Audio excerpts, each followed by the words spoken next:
Asante sana wandugu, nimekuja tena mbele yenu nikisema asante na shukurani kwa sababu siku 3 zilizopita kuna video niliweka kwa channel yangu ambapo nilikuwa naomba maoni kwa sababu ya kumsaidia ndugu yule aliyekuwa na shida. Kuna wengi mliongea tofauti, maoni yenu niliyapokea na niliyafanyia kazi. Asante sana kwa hilo. Sasa leo nataka nibariki watu fulani. Kuna marafiki zangu ambao nilipoteana nao muda mrefu sana. Majuzi tu hapa wakanipata, tukaongea nao. Baada ya kuongea nao, mmoja akaniambia kwamba bwana, mimi nimeshukuru sana kukuona. Nahitaji uniwezeshe kidogo ili niweze kusaidia familia yangu. Mwingine akaniambia kwamba bwana, mimi nataka uwe unanitumia pesa kila mwisho wa mwezi za kula. Sasa nashindwa kuelewa.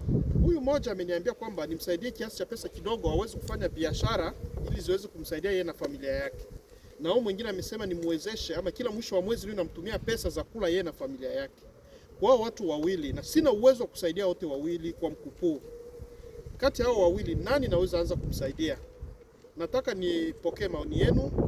Muandike comment hapo, na nafikiria kwamba maoni yenu mtayafanyia kazi na mtabarikiwa. Asante sana.